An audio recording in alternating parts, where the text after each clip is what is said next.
नमस्कार। स्वागत है दोस्तों आपका मेरे इस चैनल अमन केसरी पे। और आज की इस वीडियो में हम बात करने वाले हैं एंटीवायरस के बारे में और सब कुछ पूरा डिटेल में वीडियो में जानेंगे। इस वीडियो में एंटीवायरस काम कैसे करता है, कौन कौन सा स्टेप्स है जो प्रोवाइड एंटीवायरस यूज़ करके वायरस डिटेक्ट करता है, कौन कौन सा मेथड यूज़ करता है एंटीवायरस, सब चीज़ के बारे में आज इस वीडियो में डिटेल में बात करने वाले हैं। तो सबसे पहले तो वीडियो को लाइक कर दीजिएगा अगर आपको अच्छा लगा होगा वीडियो तो, और चैनल को सब्सक्राइब भी कर दीजिएगा और वीडियो को शेयर भी कर दीजिएगा, ठीक है। तो बढ़ते हैं वीडियो की तरफ। अगर आप देखना चाहते हैं सिंपली कि एंटीवायरस काम कैसे करता है तो आप इस टाइम पे चले जाओ। यहाँ पे आप जब देख रहे हो स्क्रीन पे कहीं पे भी, आप इस टाइम पे चले जाओ। यहाँ पे आपको हम बता देंगे कि एंटीवायरस काम कैसे करता है। बट अगर आप एक पूरा डिटेल में वीडियो जानना चाहते हो कि एंटीवायरस का फीचर्स के बारे में, कुछ एक्स्ट्रा सब चीज़ के बारे में अगर जानना चाहते हो, वायरस और मालवेयर के बारे में, तो वीडियो स्टार्टिंग से देखते रहिए। तो सबसे पहला पॉइंट हम ये डिस्कस करना चाहते हैं आप लोगों से कि पहले एक बेसिक डिफरेंस समझ लो आप लोग कि वायरस क्या होता है, मालवेयर क्या होता है और वॉर्म्स क्या होता है। तो सबसे पहले बात करते हैं वायरस के बारे में। तो वायरस कुछ नहीं है बट एक सेट ऑफ कोड्स है। एक कोड को किसी भी लैंग्वेज में हो सकता है, वो कोड किसी भी लैंग्वेज में यूज़ हो सकता है वो कोड, जैसे पाइथन में, जावा, C++, किसी भी लैंग्वेज में हो सकता है वो कोड। और वो कोड इस तरह से डिज़ाइन किया होता है कि आपका जो सिस्टम में जब वो कोड जाता है तो कुछ वो ऐसा प्रोग्राम रन करता है जो कि आपका सिस्टम रीड नहीं कर पाता है, और वो ओवरलोड कर देता है आपके सिस्टम को बहुत ज़्यादा। तो अब जब ओवरलोड कर देता है आपके सिस्टम को तो आपका सिस्टम करप्ट हो जाता है या फिर हैंग होने लगता है। तो ये होता है वायरस, पीस ऑफ कोड, ठीक है। अब बात करते हैं वॉर्म्स के बारे में। तो वॉर्म क्या होता है? वॉर्म्स ये जो होता है ये खुद को रेप्लिकेट करने के लिए बनाया गया होता है। फॉर एग्जांपल, मान लो मेरा एक डिवाइस है। हमेशा की तरह एक पेन से एग्जांपल लेके दिखाते हैं आप लोगों को। चलो आज पेन नहीं, आज मार्कर का यूज़ करते हैं। फॉर एग्जांपल मान लो ये मेरा एक डिवाइस है, ठीक है, मेरा कंप्यूटर है ये एक, और मेरा घर का वाईफाई है पूरा, सब 5-6 डिवाइस और भी कनेक्टेड है हमारे घर के वाईफाई से, ठीक है। और ये मेरा एक डिवाइस वॉर्म से इन्फेक्ट हुआ, ठीक है। ये वॉर्म आया कहाँ से? नेट से मैंने मान लो कुछ डाउनलोड कर रहा था मैं, और वहाँ से ये डाउनलोड हो गया मेरे कंप्यूटर में, ठीक है। तो ये वॉर्म आ गया मेरे पीसी में। अब क्या होगा, मेरे पीसी से ये पूरे नेटवर्क में फैल जाएगा। ये वॉर्म एक तरह का वायरस ही है। वायरस जो है आपके पीसी में ही रहता है अनटिल एंड अनलेस कि आप उसको पेन ड्राइव में लोड करके आप किसी फ्रेंड को ना दो, ठीक है। तो अब उसके लिए आपको फिजिकली जा करके डिलीवरी करना होगा वायरस का, ठीक है। बट वॉर्म में क्या है कि ये मान लो जब मेरे डिवाइस में आया वॉर्म भी एक तरह का वायरस ही अंदर बताते हैं आपको। तो ये वॉर्म जब आया मेरे पीसी में तो ये क्या होगा, मेरे पूरे नेटवर्क में जितना भी पीसी है ये पूरा उस सबको पीसी या फिर डिवाइसेस सब में स्प्रेड हो जाएगा ये ऑटोमेटिक। ये क्या करता है, आपके पूरे नेटवर्क में ये फैलना शुरू हो जाता है ये वॉर्म आपके एक सिंगल पीसी के थ्रू। अब मान लो आपके पूरे नेटवर्क में जितना भी डिवाइसेस है सबको अफेक्ट कर दिया ये। फिर कोई और आदमी आया, मान लो मेरा कोई फ्रेंड आया, मेरे वाईफाई से कनेक्ट किया, तो ये वॉर्म क्या होगा, उसके पीसी में भी, उसके डिवाइस में भी इंसर्ट हो जाएगा अपने आप, ठीक है, क्योंकि ये मेरे नेटवर्क को अफेक्ट कर दिया है। अब थर्ड बात करते हैं मालवेयर के बारे में। मालवेयर क्या होता है? सिंपली आप समझ लो कि सबको कंबाइन करके मालवेयर बोलते हैं। कंबाइन करके कहने से क्या मतलब है मेरा? मालवेयर को हम लोग सिंपली मलिशियस फाइल के नाम से जानते हैं। इतना समझ लो, मलिशियस फाइल में सब जितना भी डेंजरस फाइल है, ट्रोजन, मालवेयर, वायरस, रैंसमवेयर और जो भी कुछ मलिशियस फाइल जो आपके पीसी के लिए खतरनाक है वो सब कुछ मलिशियस फाइल में आता है, जिसे हम लोग मालवेयर के नाम से जानते हैं। तो ये एक बेसिक डिफरेंस हो गया आपको वायरस, मालवेयर और वॉर्म्स के बारे में, ठीक है। अब हम लोग बढ़ते हैं नेक्स्ट पॉइंट के बारे में। अब इस पॉइंट में हम लोग देखते हैं कि क्या क्या वो इम्पोर्टेंट पॉइंट्स है जिससे आप पता कर सकते हो कि आपका पीसी जो है वायरस, मालवेयर या फिर कुछ भी उसमें आया है या नहीं, इन्फेक्ट हुआ है इन सब चीज़ों से या नहीं। तो सबसे पहला पॉइंट जो है, आपका पीसी जो है यूजुअली जितना, मान लो आपने पीसी खरीदा जनवरी में, तो जनवरी से लेकर के मान लो आपका मई तक आपका पीसी बहुत फास्ट काम कर रहा है, ठीक है, अच्छा से काम कर रहा है। बट अचानक से रैंडमली किसी एक दिन आपने कुछ फाइल डाउनलोड किया और मान लो आपका डाउनलोड करने के बाद आपका पीसी थोड़ा स्लो काम करने लगा। थोड़ा नहीं, एक्चुअली काफ़ी ज़्यादा स्लो हो जाता है। तो मैंने देखा था VMware में अपने वर्चुअल मशीन में वायरस इंसर्ट करके कि होता क्या एक्चुअली, तो काफ़ी ज़्यादा स्लो हो जाता है। तो ये सबसे पहला सिम्टम है कि आपका पीसी जो है, डिवाइस जो है स्लो हो जाता है अचानक से। सेकंड सिम्टम का बात करें तो रैंडमली एक ब्लैक या ब्लू कलर का स्क्रीन आ जाएगा आपके सामने रैंडम कभी भी। उसमें एरर कोड दिखाते रहेगा कभी भी। एरर कोड किस तरह का होगा, मतलब कुछ भी इसमें कोड्स लिखा हुआ होगा उसमें, बट एरर नाम का कुछ न कुछ उसमें कोड होगा एक, ठीक है। यह होगा मतलब बिना आपके कुछ करे रैंडमली आ सकता है। अनएक्सपेक्टेड बिहेवियर्स आपका हो सकता है पीसी में। मतलब मान लो आपने कुछ किया नहीं बट फिर भी कहीं से कोई फाइल डाउनलोड हो गया अपने आप, आपने कुछ डिलीट नहीं किया बट फिर भी अपने आप कोई फाइल डिलीट हो गया, ये सब वगैरह वगैरह। अगर आपको डिटेल में जानना है तो वीडियो के एंड में आपको कुछ हम बताएंगे जिसमें आप और भी ज़्यादा डिटेल में एंटीवायरस के बारे में जान सकते हैं। अब हम बात करते हैं कुछ बेसिक्स फीचर्स के बारे में एंटीवायरस का, ठीक है। बेसिक्स फीचर में जैसे ऐसे तो बहुत सारा फीचर्स होता है किसी भी एंटीवायरस का, बट यहाँ पे हम मेनली 3 फीचर्स के बारे में बात करते हैं। वीडियो को ज़्यादा लंबा नहीं करेंगे क्योंकि और भी पॉइंट है वीडियो में आगे। तो सबसे पहला फीचर आपको सबसे पहला फीचर जो है वह है बैकग्राउंड स्कैनिंग। बैकग्राउंड स्कैनिंग से कहने का क्या मेरा मतलब है, कोई भी फाइल आपने जब डाउनलोड किया तो अपने आप आपका जो एंटीवायरस है वो बैकग्राउंड में उस फाइल को स्कैन करते रहेगा, और अगर उस फाइल में कोई मैलिशियस कोड हुआ तो उसको वो क्वारंटाइन या फिर आपके पीसी डिवाइस से रिमूव कर देगा, ठीक है। तो ये कुछ था, मतलब बैकग्राउंड स्कैनिंग एक फ़ीचर है। सेकंड फीचर आता है आपके प्राइवेसी से लेके।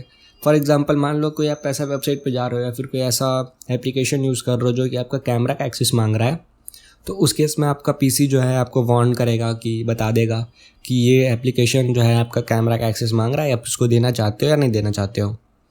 मतलब मान लो कि आपने कोई वेबसाइट पे आप गए, ठीक है, उस वेबसाइट पे आपका कैमरा का एक्सेस मांग रहा है, बट आपने वो एक ऐसा वेबसाइट है जिसमें आपको नहीं लगता है कि इसको कैमरा का ज़रूरत है एक्सेस का, तो हो सकता है उस वेबसाइट पे कोई अटैक हुआ हो, एसक्यूएल इंजेक्शन या फिर कुछ भी ऐसा अटैक हुआ हो जो भी यूज़र उस वेबसाइट पे जाएंगे उसका कैमरा का एक्सेस मांगेगा, ताकि वो उसके यूज़र के मतलब देख सके कि क्या कर रहा है वगैरह वगैरह। तो आपका प्राइवेसी बचाता है। सिर्फ कैमरा नहीं, कैमरा, माइक्रोफोन, लोकेशन, एक अच्छा एंटीवायरस सब चीज़ के बारे में आपको पहले से ही बता देता है कि ये इसका परमिशन मांग रहा है, आप इसको देना चाहते हो या नहीं देना चाहते हो। अगर देना चाहते हो तो अलाउ पे क्लिक कर दो, या फिर अगर आप सोचते हो कि मतलब मैंने ऐसा कुछ नहीं किया बट फिर भी ये क्यों एक्सेस मांग रहा है मेरे कैमरा का, तो आप डिनाई पे क्लिक कर दो। सेकंड फीचर का अगर बात करें तो वो सेकंड फीचर है online web protection. Online web protection में बहुत सारा ऐसा वेबसाइट्स होता है जो स्कैम वेबसाइट होता है, जिसमें बहुत सारे ऐड होता है, जिसमें अगर आप उस वेबसाइट पे जाओगे तो ऑटोमेटिकली एक फ़ाइल डाउनलोड होना स्टार्ट हो जाएगा। मैलिशियस फाइल डाउनलोड हो सकता है, वो कुछ भी हो सकता है, ट्रोजन हो सकता है, मैलिशियस फाइल हो सकता है, स्पाईवेयर हो सकता है, कुछ भी हो सकता है वो, तो ऑटोमेटिकली डाउनलोड स्टार्ट हो जाएगा। तो वो भी उससे प्रोटेक्शन देता है आपको एक अच्छा एंटीवायरस। अब हम बात करते हैं कि एंटीवायरस काम कैसे करता है कंपनी, ठीक है। सिंपली आपको समझाते हैं, बहुत सिंपल समझाएंगे, ठीक है। देखो क्या होता है, वायरस जैसा कि आपको हम स्टार्टिंग में ही बताएं वीडियो के, वायरस या फिर कोई भी मलिशियस फाइल एक कोड से बना हुआ होता है, ठीक है। अब कंपनी क्या करती है, एंटीवायरस कंपनीज, वो कोड को उस कोड का एक कॉपी करके, जिस कोड से वायरस बनाया गया है उस कोड का कॉपी करके अपने डाटाबेस में स्टोर कर लेती है, ठीक है। और जब भी कोई फाइल या फिर फोल्डर या फिर कुछ भी आप जब अपने पीसी में डाउनलोड करते हो या इंपोर्ट करते हो या फिर पेन ड्राइव से डाउनलोड करते हो, तो क्या होता है, एंटीवायरस जो है उस जो फाइल आपने डाउनलोड किया उसका कोड को रीड करती है, और उस कोड को रीड करने के बाद उस कोड यानी मतलब जो फाइल आपने डाउनलोड किया उसका कोड को रीड करेगा एंटीवायरस, और उस कोड को रीड करने के बाद उसको मैच करता है अपने उस कोड से जो डाटाबेस में स्टोर है, ठीक है। तो आई होप कि आप समझ रहे हो, अगर नहीं समझ रहे हो तो फिर से आपको हम बताते हैं। मान लो कि यहाँ पे कोई फाइल आपने डाउनलोड किया, ठीक है। मान लो ये एक फ़ाइल आपने डाउनलोड किया, अब इसमें ये मान लो कुछ छोटा छोटा जो है ये कोड लिखा हुआ है, ठीक है। तो इस कोड को एंटीवायरस कंपनी पढ़ लेगी, रीड कर लेगी आपके पीसी में ही, ठीक है, और उस कोड को मैच करेंगे, कंपेयर करेंगे अपने इस कोड से, जो कि मान लो ये उसका एंटीवायरस है, एंटीवायरस का डाटाबेस है ये, ठीक है। ये कबर्ड नहीं, मतलब जो भी ये बोलते हैं यार इसको। तो इसमें मान लो उसका और भी कोड स्टोर्ड है वायरस का, तो इसको रीड करने के बाद उस जो उसके डाटाबेस में जो कोड है उसको कंपेयर करेगी, मैच करेगी एंटीवायरस कंपनी, एंटीवायरस मतलब। और अगर वो सेम आता है तो एंटीवायरस क्या करता है, उसको क्वारंटाइन कर देता है उस फाइल या फोल्डर को, या फिर उसको परमानेंटली डिलीट कर देता है, ठीक है। तो ऐसे एक बेसिक वर्किंग है एंटीवायरस का, ठीक है। आई होप आप समझ रहे हो। तो इसी तरह एक एंटीवायरस कंपनी जो है डिटेक्ट करती है वायरस है या फिर सेव फाइल है या फिर कुछ भी, ठीक है। अब आप एक चीज़ बताओ, अगर एक वायरस का कोड एक पीसी को डिस्ट्रॉय कर सकता है, तो जो कंपनी डाटाबेस रखती है, मतलब कंपनी के पास जो डाटाबेस होता है उसमें भी तो वायरस का कोड है, तो फिर वो वायरस का कोड जो है वो उस कंपनी का पीसी अफेक्ट क्यों नहीं कर रहा। सोचने वाली बात है। अगर वो सेम कोड, मान लो मैंने तो एक वायरस डाउनलोड किया, उसमें एक ही सिंगल कोड होगा, मतलब एक ही वायरस का कोड होगा पूरा, और उस एक वायरस का कोड से मेरा पूरा का पूरा पीसी डिस्ट्रॉय हो सकता है। तो एंटीवायरस कंपनी के पास डाटाबेस में तो बहुत सारा कोड होगा वायरस का, तो फिर एंटीवायरस का कंपनी क्यों नहीं ख़राब होता है। सोचो, हम बताते हैं इसका आंसर। देखो, एंटीवायरस कंपनीज जो है क्या करती हैं, जिस डाटाबेस में या फिर ऐसा कह लो जिस कंप्यूटर में वो कोड को स्टोर करती है, वो एक वर्चुअल इन्वायरमेंट होता है, जिसे हम लोग सैंडबॉक्स के नाम से जानते हैं। आपने देखा होगा पेट्रोल पंप के पास एक बाल्टी में वो रखा होता है, बालू रखा होता है, सैंड रखा होता है। आपको पता है क्यों रखा होता है? क्योंकि जब पेट्रोल पंप पे आग लगता है तो सैंडबॉक्स, उस सैंड का यूज़ करके उस आग को बुझाया जाता है, ताकि एक सेफ इन्वायरमेंट बना रहे, ठीक है। Just like that antivirus company क्या करती है, एक वर्चुअल इन्वायरमेंट में उस सारा वायरस का कोड को स्टोर करती है, ठीक है। और उस वर्चुअल इन्वायरमेंट को ही सैंडबॉक्स कहते हैं, जिसके क्या होता है, जिसमें वो फाइल सिर्फ एक, मान लो कि इस पेन को मान लो सैंडबॉक्स की तरह, ठीक है। सैंडबॉक्स का जैसे मान लो इस पेन का क्या काम है, कि इस पेन का काम है कि वाइट बोर्ड पे लिखना है, फिर कहीं पे लिखने का। अब इस पेन का यूज़ करके हम खाना तो नहीं खा सकते, ठीक है। तो इस पेन को जो एक काम असाइन किया गया है, सिर्फ वही ये काम करेगा। तो जस्ट लाइक दैट कि एक सैंडबॉक्स को जो काम असाइन किया गया है, जो जिस एंटीवायरस कंपनीज के केस में क्या होता है, जो कि फाइल को रीड करना और कंपेयर करना, तो इसके अलावा उस वर्चुअल इन्वायरमेंट में और कुछ नहीं हो सकता, ठीक है। होता है क्या है ना कि उस सैंडबॉक्स में से अगर अब कुछ भी होता है तो बाहर पब्लिक का नेटवर्क अफेक्ट नहीं होता। अब जैसे मान लो कि सैंडबॉक्स अगर उसका ख़राब है, उसका डाटाबेस ही अगर ख़राब है और उसका एंटीवायरस तो मेरे पीसी में स्टोर्ड है, अब अगर उसका सैंडबॉक्स वहाँ से ख़राब हो जाएगा या फिर उसका कुछ कोड में प्रॉब्लम आता है, तो मिलियंस और बिलियंस ऑफ यूज़र का जो पीसीए सिस्टम जो है वो क्रैश हो सकता है, सिर्फ एंटीवायरस के एक कोड के कारण, ठीक है। तो एंटीवायरस कंपनी बहुत ज़्यादा ध्यान रखती है इस चीज़ के बारे में। तो आई होप आप समझ गए, एक सैंडबॉक्स एक ऐसा इन्वायरमेंट होता है जिसको जो काम असाइन किया गया है बस वही काम करता है, और उसके अलावा वो कोई पब्लिक पीसी या फिर पब्लिक सिस्टम को इन्फेक्ट नहीं होने देता, एक सेफ़ इन्वायरमेंट बना के रखता है, और उसको जो काम असाइन किया है वो काम सिर्फ करता है कंपेयर करने का और रीड करने का, ठीक है। तो बताया जैसा कि आपको कोड को रीड करता है, मान लो ये वायरस का कोड को रीड करेगा और उसके डाटाबेस में जो भी वायरस का कोड है उसके डाटाबेस में स्टोर्ड है, उसको कंपेयर करता है, और अगर सेम है कोड तो उसको एंटीवायरस क्या करता है, डिलीट कर देता है, फिर क्वारंटाइन कर देता है, ठीक है। अब हम आपको एक चीज़ और बता देते हैं, आजकल के हैकर्स जो है ना बहुत ज़्यादा स्मार्ट हो गए हैं, इंक्लूडिंग मी। करते क्या है वो हैकर्स, इंक्लूडिंग मी, मान लो ये एक वायरस है, ठीक है, इसका कोड लिखा है इसके अंदर इसका पूरा कोड लिखा हुआ है, ठीक है। अब होगा क्या कि एंटीवायरस के पास मान लो ये पूरा कोड रीड किया, मैच किया, एंटीवायरस ने डिटेक्ट कर दिया कि भैया ये एक वायरस है, ठीक है।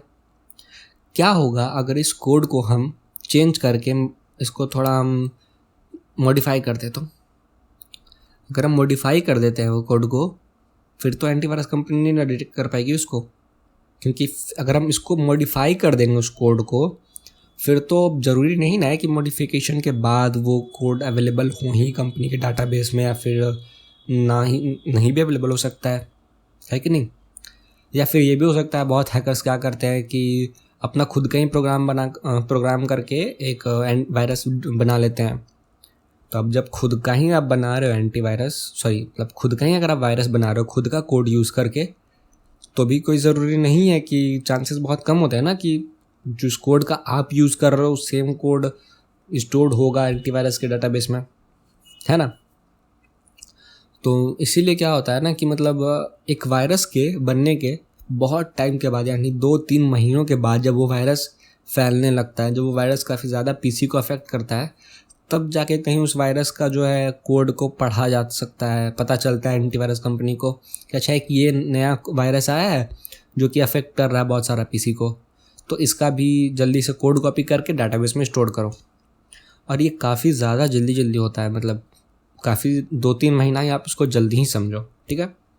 अगर मान लो आज हम एक वायरस क्रिएट करते हैं अपना खुद का कोड यूज़ करके, जिसके पास बहुत कम है एंटीवायरस के पास, मान लो कि उसका अवेलेबल है कोड, तो जब तक वो वायरस काफ़ी ज़्यादा पीसी को अफेक्ट नहीं करेगा तब तक एंटीवायरस कुछ नहीं कर सकता। तब तक एंटीवायरस उसको एक वायरस बोलेगा ही नहीं। एंटीवायरस क्या करेगा, उसको बोलेगा कि एक नॉर्मल फाइल है, इसको होने दो एग्जीक्यूट। तो इस तरह कुछ एंटीवायरस काम करता है। बाकी आपको बता देते हैं कि इससे भी बचने के लिए हैकर्स तो बता दिए क्या करते हैं एंटीवायरस से बचने के लिए, बाईपास करने के लिए को मॉडिफाई कर देते हैं कोड को, या फिर अपना ही एक कोड बना देते हैं, ठीक है। अब इससे बचने के लिए एंटीवायरस ने क्या स्टेप उठाया आपको बताते हैं। उससे पहले आपको बताते हैं हम कि अभी जो आपको हम बताएं कि कोड को रीड करता है और डाटाबेस में कंपेयर करता है, तो इसको सिग्नेचर बेस्ड डिटेक्शन कहते हैं। मेनली ऐसे तो एंटीवायरस कंपनी बहुत सारा तरह का डिटेक्शन मेथड यूज़ करती है, बट हम 2 तरह का आपको बता रहे हैं जो majority of the antivirus use करती है। पहला signature based method, signature based detection. Signature यानी इसका सिग्नेचर, वायरस का सिग्नेचर, और उसको कंपेयर करती है अपने डाटाबेस में, और अगर सेम है तो उसको वायरस फ्लैग डिटेक्ट कर, वायरस बता देती है कि ये वायरस है, और अगर कोड मैच नहीं होता तो नॉर्मल फाइल है, ठीक है।